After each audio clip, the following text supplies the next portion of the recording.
we've got like two separate notes in the sky. We've got all this really fun, bright, optimistic, effervescent stuff happening in Aries.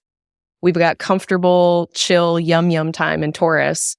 But then the rest of the sky is like kind of heavy and complicated. So we might experience that in our lives where some parts of your life are fine. Some parts of your life are like, yeah, it's a party, everything's great. Other parts of your life might be kind of heavy. And they're happening kind of in parallel, separate from each other. This podcast episode is brought to you by Astrology Hub's Inner Circle. Awaken your soul, find connection, and transform your life with the world's top astrologers in a heart-centered community. Well, hello, everybody, and welcome. We are so happy that you are here.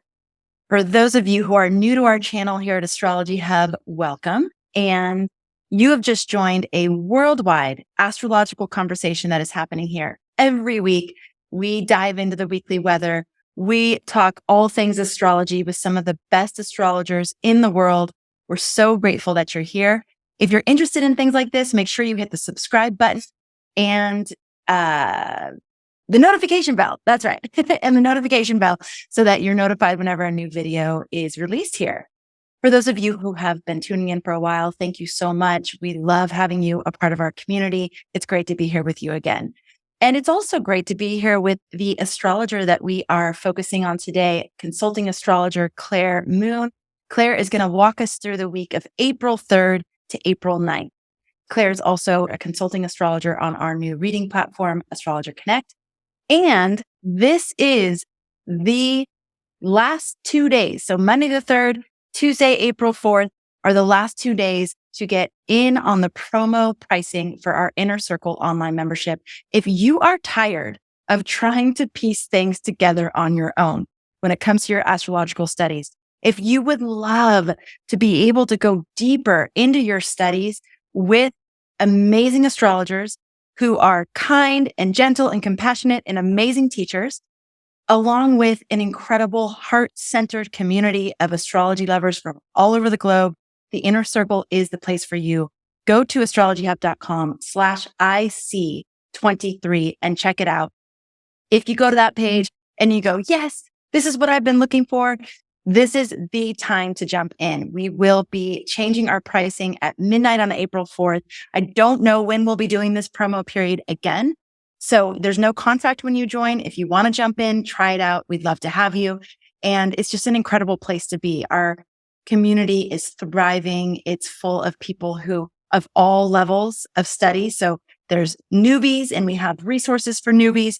There's all the way up to professionals who have their own places carved out within the community where they can do some more advanced studies, advanced techniques, and then everything in between. The main thing that brings us all together is that we're using astrology as a tool for transformation. We're using it as a compass or a navigation tool to help us step into our best life.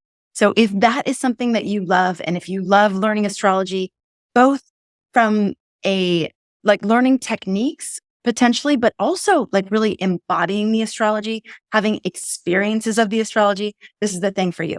And if you've been tuning into the weekly weather and you're like, how is it different than that? It's way different. We go into a lot more like modalities is what I want to say. If you are a visual learner, if you love to tune into music that helps you learn things, if you love to do embodiment practices that help you to learn things, if you love ceremony and ritual, if all these things appeal to you, plus you are interested in learning how to read charts and dive deeper there, this is absolutely the best place to be. And you get access to a different astrologer teacher every single month. And Claire, I'm going to ask you a question because I asked this question to a lot of astrologers. How many teachers have you had to get to where you're at? And what do you say to the people that are like, oh, I'm just looking for my teacher, like one teacher when studying astrology? Yeah, it's such a good question. I mean, so many. Like, I think we start with one, you got to start somewhere, but it's just such a huge topic that it doesn't even make any sense to just have one teacher. So I personally have had a good 4 or so that have been my main go-to teachers over the years.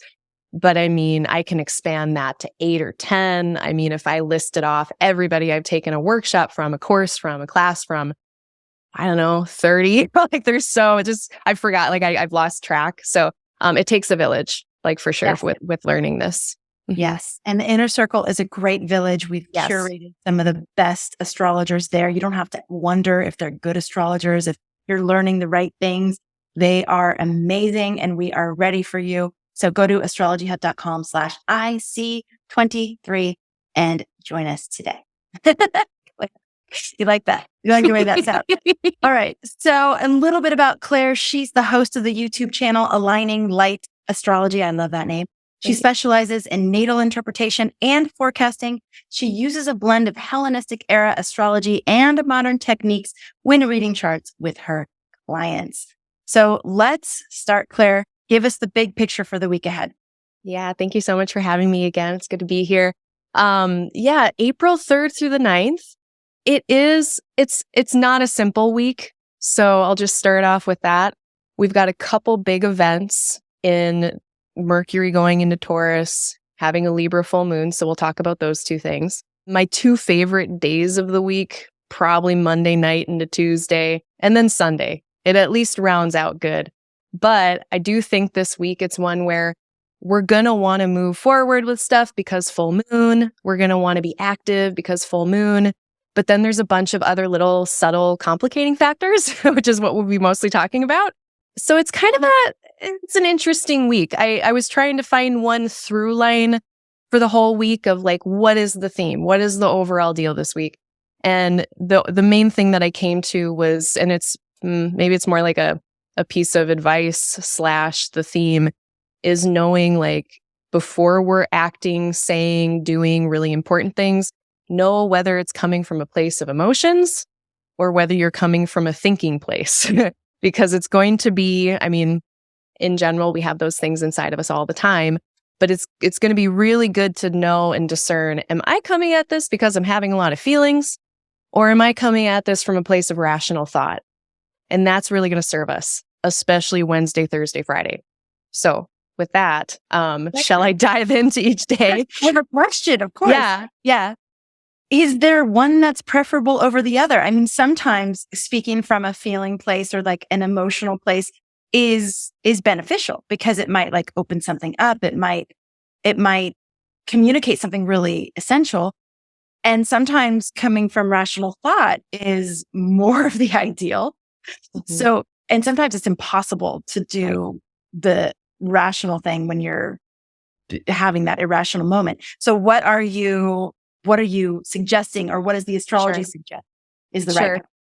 Yeah. And I'm actually really happy you brought that up because that was a point I did want to make when I was thinking about this week was that when I'm thinking about, am I coming from like an emotional water place or like an earth air thinking place? Neither one is right or wrong. There's no better, morally better kind of option. Like you're saying, like sometimes it's like coming at it from an emotional place is the move. Sometimes it's impossible to do anything else. But I think this week, just being aware, just being aware where you are before you do stuff and say stuff. That's important. I don't care if it's just some little thing and you're playing cards with your friends. Like I'm like that's fine this week. But yeah, that's the deal. And I think we'll see on Thursday the Moon Mercury opposition. Why I am saying this, but yeah, there's no right or wrong answer here. It's just the awareness of it. I think because they might be a little conflicting. Okay. Yeah. All right. Well, let's dive into the week. You said Monday and Tuesday are great. You said Monday, Tuesday, and Sunday are your favorite days this week. So let's start. Those are my favorite days. Yeah. And just to preface, like we start the week with Moon in Virgo. And the day before on Sunday, the Moon has to go through the gauntlet of opposing Saturn, having a contact with Mars. So that is something that is a little crunchy on Sunday. By the time we get into Monday, we are past that. And the Moon is instead going to be applying to Uranus with a trine all day. And, Uranus, they're a little exciting. They can have little disruptions, interruptions. The Moon is going to be in a trine to that, though. And a trine is a very usually helpful, supportive aspect. So it might be Monday might be a day where if there is an interruption, I'm not worried about it. It's not going to be a big deal. Might even be like a happy accident kind of situation where we have to pivot, be flexible, and then things end up turning out better than they would have if we would have done it the original way. So that's more Monday as far as the moon goes. And then the reason why I really like it is that after that, like very late on Monday, in the Western global world, more into Tuesday in the Eastern part of the globe, then we get the moon in Virgo applying to Venus by that very nice trine. So that's like very much the vibe is like making cookies, cleaning your desk, like, maybe cleaning your altar if you have an altar, your workbench, crafting, I don't know, Netflix and chilling. Like it just do something practical, do something relaxing, do something Virgo, do something Taurus, that feels really nice on Monday night and a Tuesday. But the big thing on Monday, which it's Mercury going into Taurus. And so I wanted to pick that apart a little bit because that was one of the big events for the week was Mercury's transition from Aries, which is this fire sign, very externalizing, very active, very fast, to then Mercury going into Taurus, which is much more careful, slower planning. So it's a big vibe shift because Mercury is how we speak, it's how we listen, it's how we communicate, how we think, how we plan. And for, the month, a few weeks before that, really like kind of fun, impulsive, fiery speech. Basically just saying what comes to mind, being impulsive, kind of like recording right now. I'm like, but once Mercury goes into Taurus, and again, that's on the 3rd of April, that is, much more careful. And Taurus is such a practical place. It's like where we're trying to plant seeds in the spring and create these really stable, safe conditions for growth. So Mercury in Taurus is really good at planning, having plan A, plan B, plan G, H, F, all of the plans. And I mean, nothing wrong with that. That's very helpful. And two, if you have things that you want to say like more deliberately and carefully, that is better with Mercury in Taurus. So once Mercury does enter Taurus, it's kind of interesting too, because it's going to be getting a sextile from both of the malefic planets. So Saturn's coming in with a sextile. Mars is coming in with a sextile into Mercury and Taurus.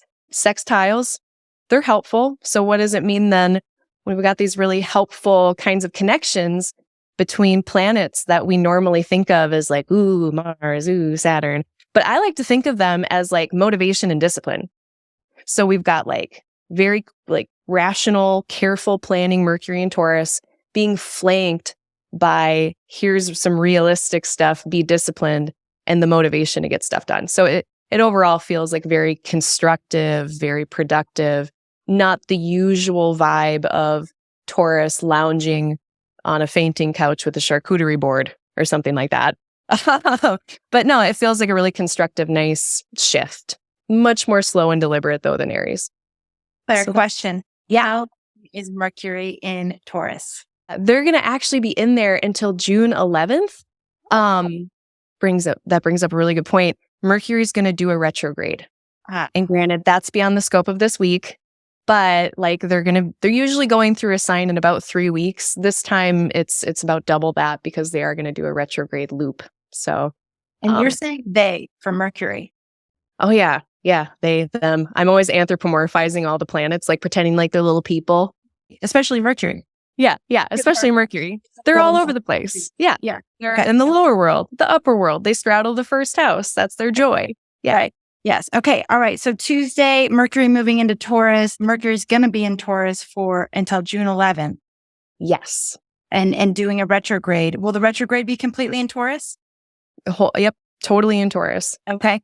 All right. And so this is this sort of more careful communication, more deliberate communication. Is the sextile with Mars and Saturn is temporary though, right? Like that's not going to last super long. Well, is that just Tuesday? That will be the whole time Mercury is in there. Wow. Yeah. Okay. So this motivation and discipline, like flavoring to Mercury and Taurus will be available to us through June 11th. May 20th, we've got Mars in a sextile. So that sextile, like motivation, discipline with careful planning, we have that until at least May 19th, May 20th. It's interesting. So we had the new moon forecast in the inner circle that Sam Reynolds facilitated. And the theme that he pulled out for this lunar cycle is bold new beginnings. Then we had the game changing transits event. And we talked about some of the big game changing transits. And one of the themes that came out of that as well was this idea of like bold new starts, like not a new chapter, but a new novel, and but it's bold. But the one thing that I noticed, this isn't always true. Sometimes it just ends there. The astrologers are like bold new beginnings and like take risks. And this one was like bold new beginnings, but calculated, but with some consideration, with some strategy. Like don't just like jump off the cliff and have zero plan. So I find it interesting that what you're bringing in here with Mercury moving into Taurus is also highlighting or exclamation point around that point. Because whenever the universe is speaking to us the same thing, but from like a lot of different aspects, it's really worth paying attention to, right? Yes? Good sign. Yeah. It's a good sign when the omens align. Right. Well, yeah. And I like that notion of all these bold new beginnings, because like the Libra full moon and the Aries full moon or new moon that we just had, it's all this cardinal energy of beginning. And then Mars in Cancer this week. It's just all of this it's that big, bold energy to begin something. But yeah, there are other influences in the sky that are a little bit more slower and receptive and more careful, that are helping to kind of, I think, anchor into like water and earth signs, something it's a little bit more cohesive and staying. Exactly. That's what I was just going to say. It seems like the bold new beginnings that are happening now, if we're carefully considering them and all these, taking some time with them, that they will be more lasting. Yeah. They will have more sustainability. They won't be just like a flash in the pan kind of. Yeah. Mm-hmm. I completely agree. And thank you for wordsmithing this into like that. That's the way to think about this week, I think, is having enough holding back or slowing down such that we can make it something sustainable that isn't just a flash in the pan. Because there are things where like one part of the sky at this week is just like, yes, let us go do the things. We will be super direct. We're going to involve these people. I'm going to be a leader. Let's go. But then there's a lot of other details that are like, yeah, but we need to check out this part first and make sure that everybody's okay here. Which is why I was saying before, it's not like a simple, straightforward week. But if we do those things, if we take our time, then yeah, we're probably going to have a better outcome in the end. Had we only taken notes from Aries or something like that, So good. I think, I don't know about all of you, but I've had periods of time where the decisions I've made, bold new decisions, have been somewhat more impulsive. That and one of the things I've learned through doing that is like, wow, that affects a lot of people. Like not just about me, like that is, and that like domino that I put into, motion, it affected a lot of other people too. So what I'm hearing you say is just think these things through. It doesn't mean don't do them, but that real impulsive, impatient, like I gotta do it now.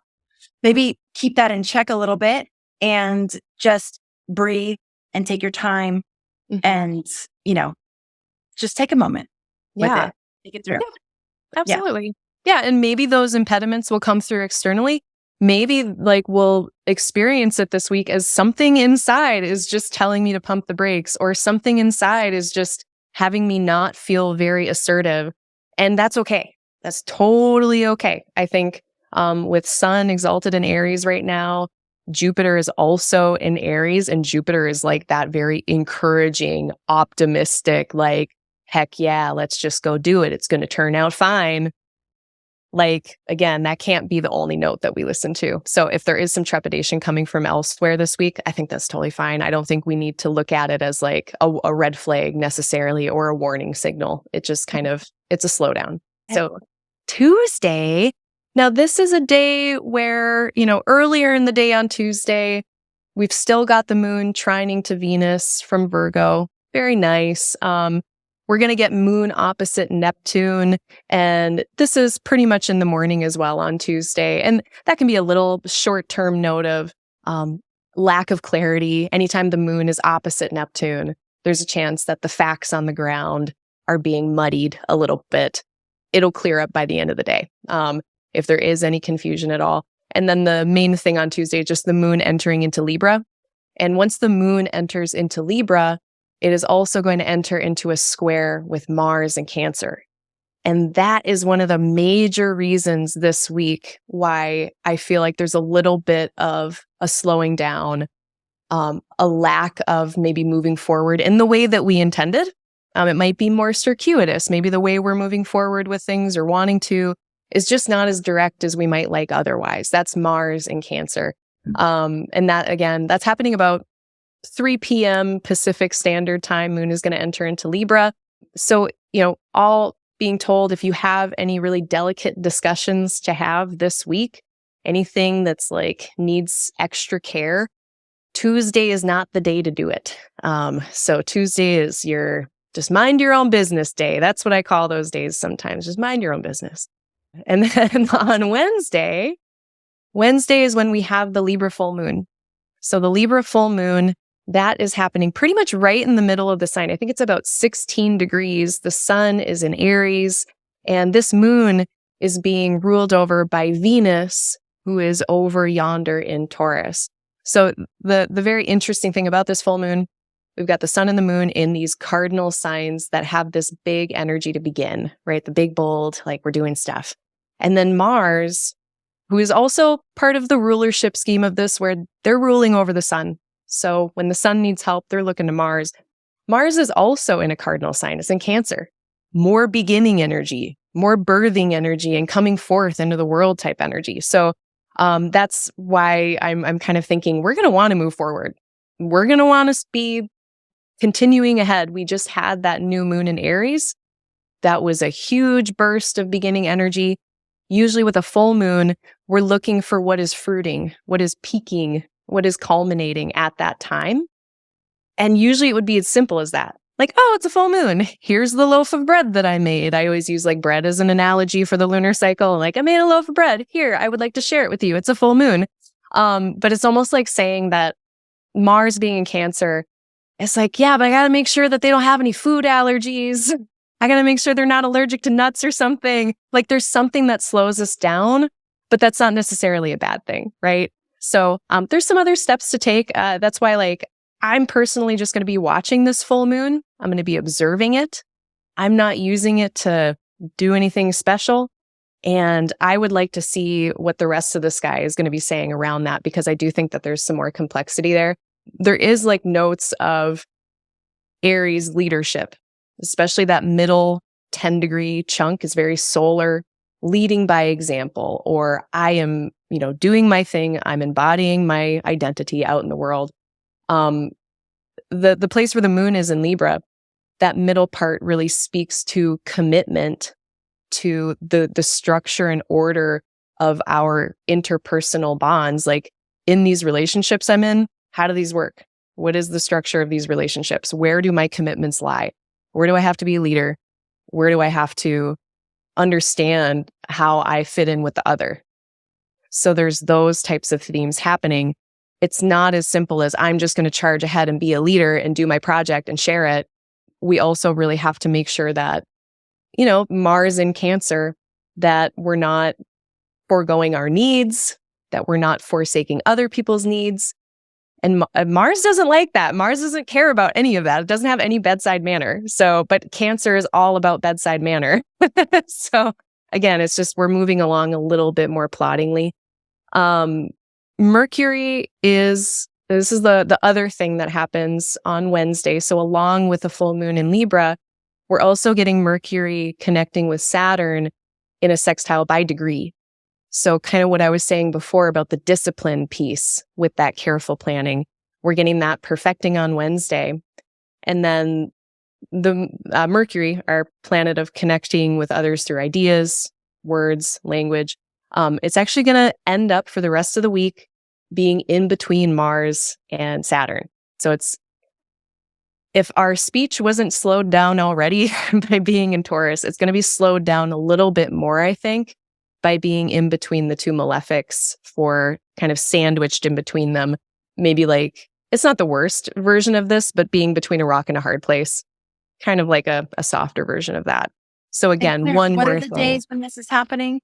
Yeah, so that really gets kicking off where Mercury is in between Saturn and Mars. That starts on Wednesday, the 5th. And that is going to extend through until early Saturday on the 8th. Okay. So this is like choosing our words carefully. Choosing our words very carefully. Another thing that I think Claire, I mean, is this choose words carefully? And could this also be like, don't feel like you have to say anything? Yeah, you can definitely feel like you don't have to say anything. Absolutely. Okay. Yeah, I mean, because sometimes it's just like we feel compelled, like we have to say something. Like maybe you just don't need to do that right now. Bingo. Yeah. Love it. Love that strategy. And one the easy way out. I mean, I don't know. I just personally think, we don't have to feel compelled to speak in every situation at all, just as a general rule. But another more maybe constructive or, positive way of thinking about Mercury between Saturn, kind of getting this realistic information from Saturn. Saturn's in Pisces saying, hey, here's what's really going on in the Pisces part of your chart. And then Mercury in Taurus is carefully planning around it. And then it's trying to send a message onward to Mars saying, hey, let's act on this plan.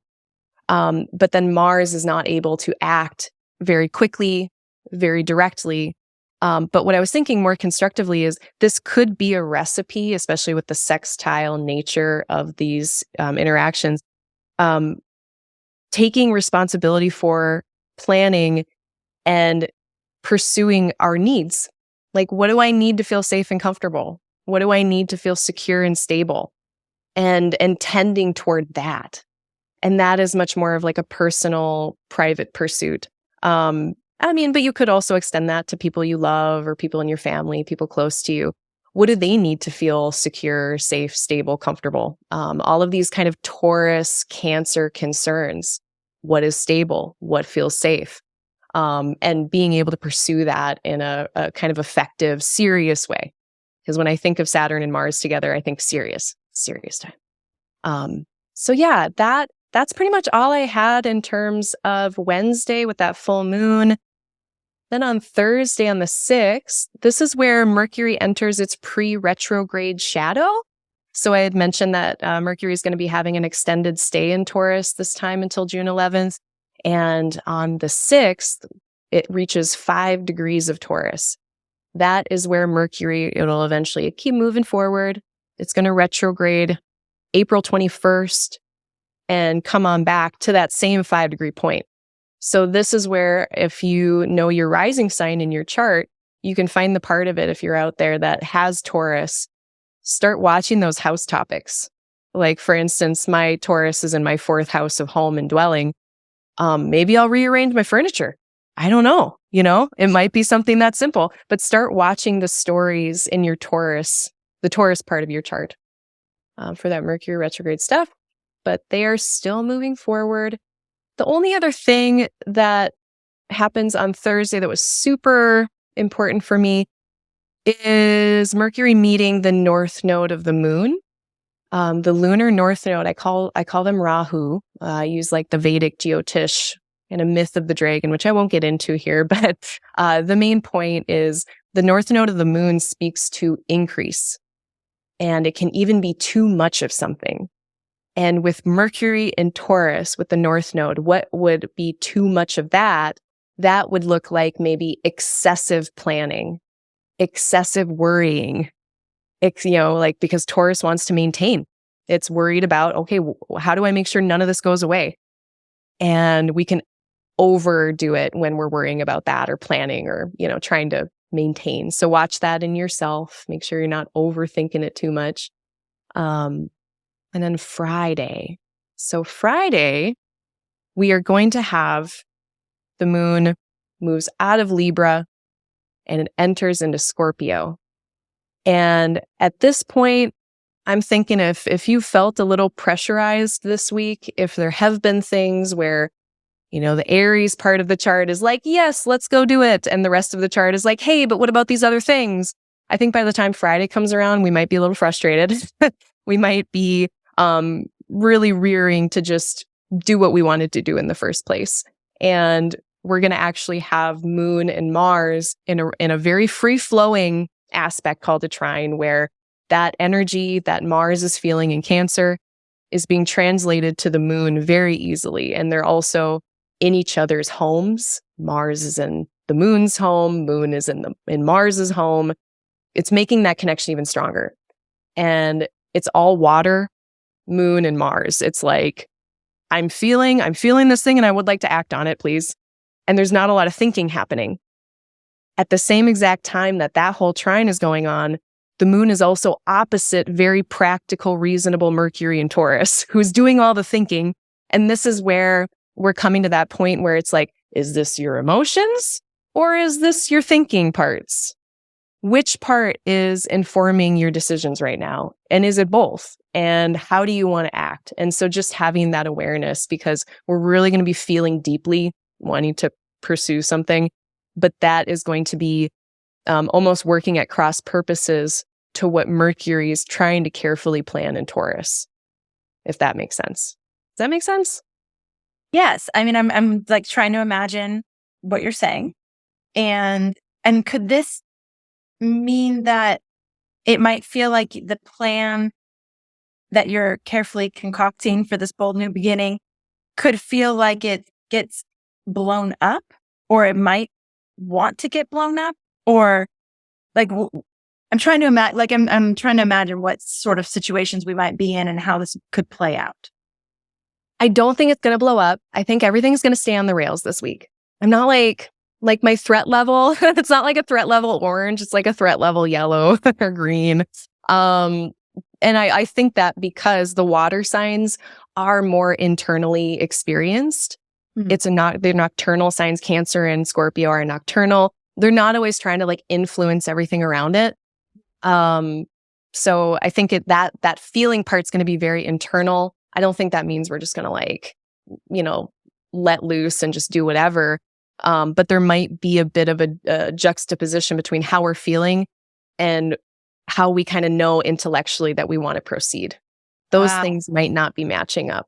So intellectually, we might know we want to proceed with this plan for this bold new beginning. But for example, we may like get overcome with a feeling of fear or like not enoughness, or like you were saying, worry, like, well, what if this happens? And what if that? So we have this sort of clearer picture of where we think we're going and where we think we need to go. Mm-hmm. And what this might do is make us feel more overwhelmed by the things that it brings up. Like any sort of, potentially. Okay. Yeah. I think that's actually a really great, that's a great potential narrative to watch out for, is just like, what is coming up? Because part of what Cancer and Scorpio's job is in the zodiac, in my opinion, is to assess threat and to make safety. So Cancer is trying to just keep things safe and growing. We're vulnerable. Scorpio, also aware of vulnerability. Mars ruled. We're assessing threats and trying to decide strategically how to act. Yeah. And there can certainly be, feelings, especially in, past feelings, Cancer. What's happened in my past? Is this something that's coming up from before? And maybe it doesn't even have anything to do with right now. Like you're saying, like feelings of not enoughness or fears or whatever those might be. And they honestly might be really rational. Like they might be really reasonable fears. Like feelings might be totally reasonable. But that, the moon only goes through a sign every 2.5 days. It stays in there. So if you feel like this on Friday, you're not going to feel like this on Sunday. Yeah. I love that. Okay. Yeah. Yep. That's good. Write out the wave and see. Sometimes there's messages for you in it. I can see like if you're considering doing something that feels risky on any level, which bold new beginnings and change, always on some level there, it feels risky because you're leaving what you know and you're going towards something that you don't know yet. So there's always that feeling of like, ooh, is this going to work out? And what am I going to lose in the process and all that? Especially if you've done something like it in the past, this sounds like there could be some like tendrils of like PTSD or, like different things that you've experienced in the process of making big changes in your life before. Oh, well, last time I had to go through all these things as a result of that big change, right? Mm-hmm. So, but there's gifts in there. There's gifts in like actually just being with those things, not feeling like you have to act on them, not feeling like it means anything necessarily, but just allowing those things to sort of move through you. And it sounds like that'll be happening Friday and Saturday, but then by Sunday, hopefully there's some sort of resolution for you or the cloud has passed, which sometimes that just is what it is too. Yeah, absolutely. I agree. I think it's a cloud that's going to pass. But I also do agree that there probably will be really helpful information in there for us.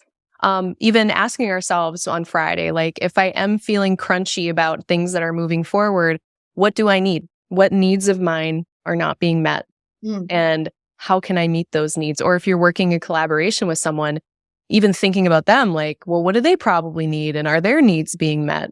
That can be that Cancer, Scorpio, maybe even strategic, like, how do we move forward and make things sustainable and comfortable for everybody? And this also, what's coming up as you're talking about that is Chiron, the asteroid Chiron being by the Sun and Jupiter over there in Aries. And I mean, I personally experienced like Venus and Jupiter are planets of the stable conditions for growth and happy fun time things for the most part, going over Chiron, which usually speaks to something ouchy, like a wound or a challenge or something like that. But kind of healing, having those benefics with Chiron, it's like medicine for the wound. And I kind of feel like that's still happening. Like Jupiter is still with Chiron. Like he was right there for the full moon as well in Libra. And it feels like whatever we're moving through this week, it could have that healing quality to it of moving through or overcoming a past ouchy thing, if that makes sense. Yes, it does. Yeah. That's cute. How do you say ouchie? Ouchie. I talk about Chiron. Yeah. Yeah. When I was still in medicine, I totally used the word tummy all the time. Like I love it. Like, we're casual. So then what else do we got going on here? I think that was pretty much it for Friday. It's just, and one last thing, and noting just the sky this week in general, but also Friday we've got like two separate notes in the sky. We've got all this really fun, bright, optimistic, effervescent stuff happening in Aries. We've got comfortable, chill, yum time in Taurus. But then the rest of the sky is like kind of heavy and complicated. So we might experience that in our lives where some parts of your life are fine. Some parts of your life are like, it's a party, everything's great. Other parts of your life might be kind of heavy. And they're happening kind of in parallel, separate from each other. So I just thought that was very interesting this week. Then on Saturday, we're still going to have the moon in Scorpio. So we're still going to be working maybe through deeply feeling, trying to strategize, trying to work through any difficult feelings happening from this connection between Mars, moon across Cancer and Scorpio. But when we get to like, especially the end of Saturday, we're really going to be having the moon opposing Venus, which is kind of nice. Oppositions to benefics like Venus, Jupiter, still usually feeling pretty good. So this feels like a balm to me. If there has been anything difficult on Thursday, Friday, moon opposing Venus later in the day on Saturday, on the 8th of April, is probably going to be a little bit of a balm. And then into Sunday, and this is where the week really rounds out, then this is where the storm feels like it's passed a bit. And, the week is busy with a full moon. The brighter the moon is, the more active things are down here. the more busy I want to be. And so it's a very busy, active week. I don't know if all of that full moon energy is going to have an easy outlet, but if you can just make it till Sunday, then it feels like the time to have a bit of an outlet for a lot of that energy, a lot of that full moon. I wanted it to culminate. I wanted to share my loaf of bread or whatever it was that I wanted to share. The day is Sunday to me, because then we get this, we get the moon in Sagittarius, fire sign, action oriented, ruled by Jupiter, super optimistic. And it's sharing this very nice, harmonious trine with Jupiter, who's over in Aries. So we get all of this, like all of that kind of bright, effervescent, bold energy that is very online on Sunday. So, and last note, this is also the first time the moon has been in Sagittarius, not opposing Mars and getting that kind of conflicting, too spicy opposition with Mars. That's the first time we've had this in 8 months. So it just feels like a very nice day on Sunday the 9th to wrap up the week. If anything was unfinished, come back around to it on Sunday. Okay. So it sounds like this week we have this sort of push-pull kind of energy. We have this moving forward energy. We have this kind of check yourself, make sure you're thinking it through energy. But then we also have this, what do you need to feel safe kind of question. And if things are coming up that are making you feel really emotional about things that you're doing, that question of, well, what do I actually need to feel safe, secure, stable, comfortable? What do the people around me need to feel that? I can see that being a very healing question to even ask someone else. Like, has anybody ever asked you that? Like, hey, what do you need here in order to feel safe and secure and comfortable and stable? Like, what a brilliant thing to be asked by another person. So we could facilitate that level of care. I mean, that's a very caring thing to say to someone. And it's very acknowledging of, like, we all have that inner child in us that gets freaked out from time to time. So just acknowledging that potentially with the people that you're with the people that may or may not be involved in this grand plan that you're concocting, and really just having that mindfulness as we navigate the week. And I love this, what you're saying on Saturday, there's like this kind of healing balm. And by Sunday, this storm has passed. This is the time to really create that outlet for whatever energy you're feeling, or that you have been feeling. I love this. I love the word effervescent. You said it's bold and effervescent, and it's a great way to wrap up the week. So yeah, I love this. And I also love, I appreciate that you mentioned that you're not on code red. You're not even on code orange. You're like at a yellow, maybe between a green or a yellow, that this isn't one of those weeks that's like, oh God, we're going to get knocked out. But there's just things to be aware of. And potentially with the Chiron energy, there's opportunity for healing and really addressing some of these aspects of ourselves that do get anxious or worried when there's unknown, which is totally natural. We all do it. There's like, oh God. And sometimes it feels better. Like, I'll just stay where I'm at. Like, because I know what it is, even though I know I'm not totally happy in it. I know that I'm ready for change, but I know what it is. My dad would always say, sometimes the devil is better than the devil you don't know. So like sometimes I'll have his voice in my head. It's really reinforcing that sort of gremlin voice in the head of like, well, maybe it's better to just stay here even though I'm not happy. Mm-hmm. But it's everything in the sky is pointing us towards that. No, actually do make the change. I think Georgia Stathis at our game-changing transits, I literally remember her saying, you can either stay where you're at and die, or take the calculated risks that you need to make in order to create the life that you are envisioning. And it was said with such like beautiful, like that elder wisdom of life. I mean, she's been practicing astrology for 50 years. So she has that, she has that authority to be like, hey, like, here are your choices. Like, what are you choosing right now? And I know sometimes when I'm myself considering a change, I'll be like, well, maybe I'll just stay the same. And, maybe I'll just stay where I'm at. But the thing is, the transits happen anyways. So all of these astrological transits are happening anyways. And often it's better to just give them an outlet to express versus trying to clutch and hold on to that thing that we've been holding on to.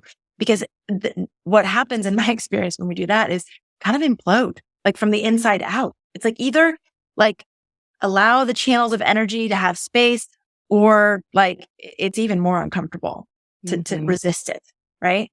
Absolutely. Yeah. I couldn't agree more with all of that. Yeah, so much. Yep. Yeah.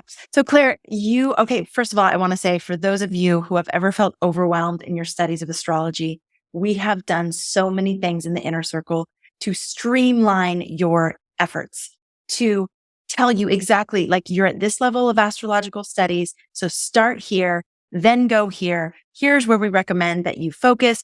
Don't worry about any of this other stuff.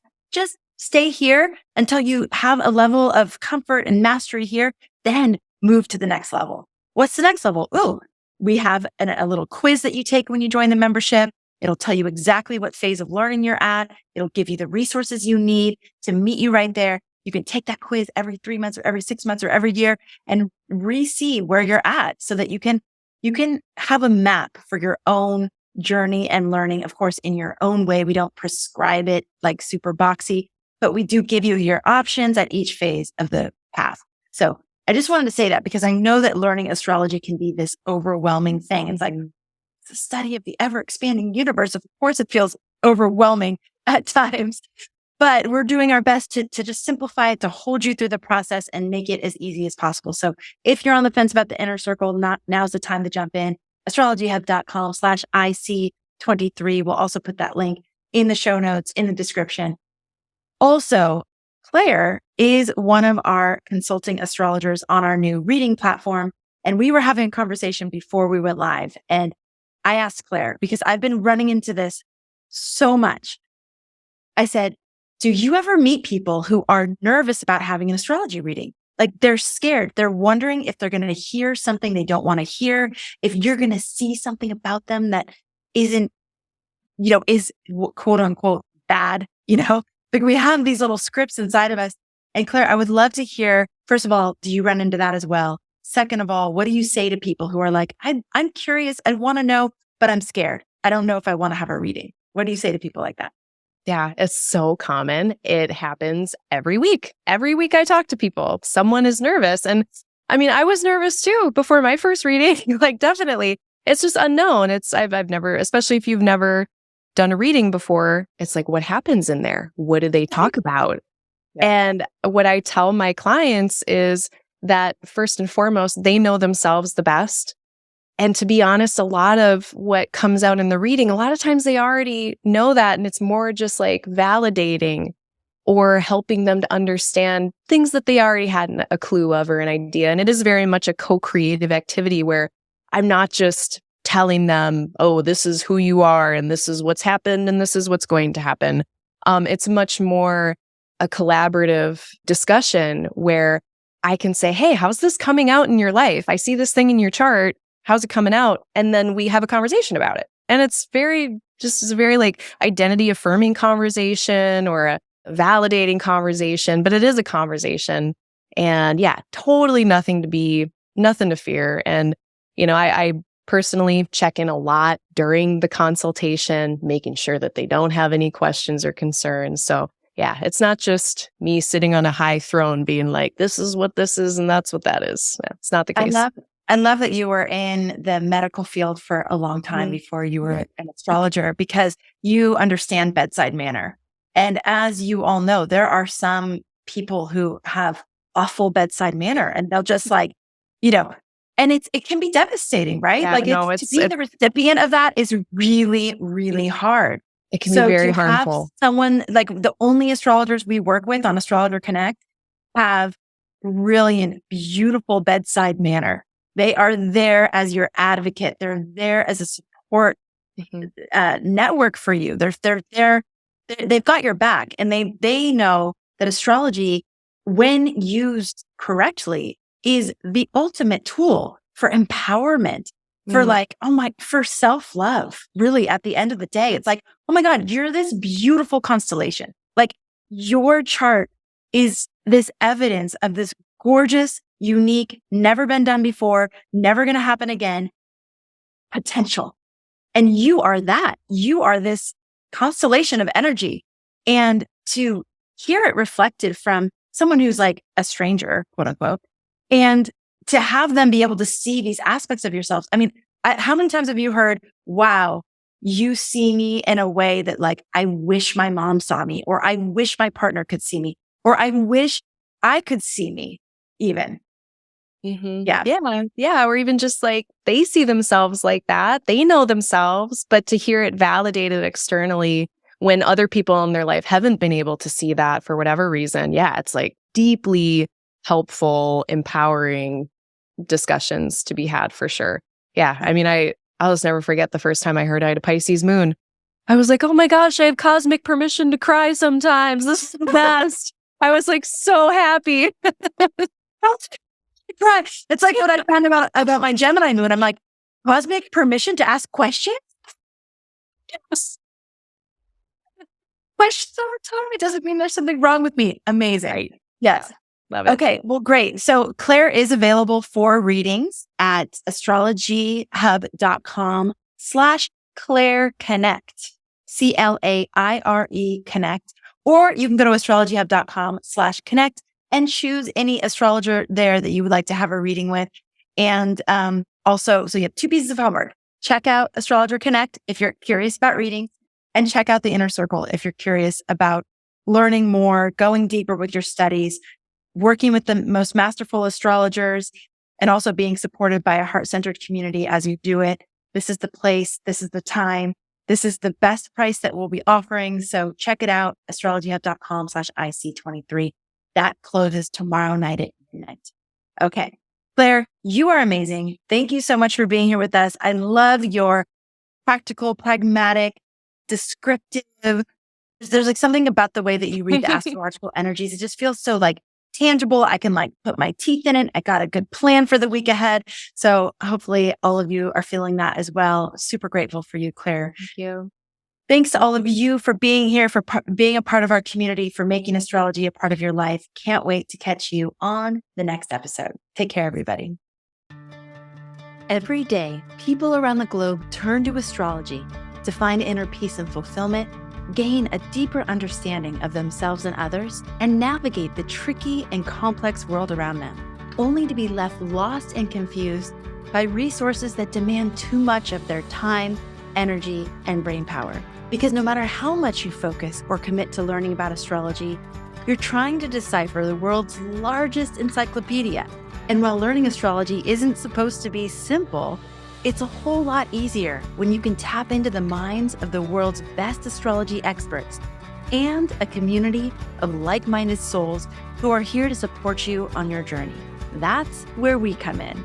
Welcome to Astrology Hub's Inner Circle, home for curious newbies, devoted enthusiasts, and anyone looking to use astrology to consciously navigate their path ahead and transform their lives. Inner Circle members get exclusive access to new astrologer guides each month to lead you through different astrological topics and perspectives, detailed live new moon and full moon forecasts to guide you through the lunar cycle and work with the cosmic tides, a new mastery class each month teaching a different astrological technique so you can gain confidence in your chart reading skills, monthly live chart demos and Q&A with astrologer guides with a chance to submit your chart to be used as an example, and access to our private community where you can discuss the cosmic tides, share your art and creativity, ask questions about your chart, and share insights and resources with your fellow students. Plus, exclusive bonus supporting content, including a live new moon intention setting ceremony each month,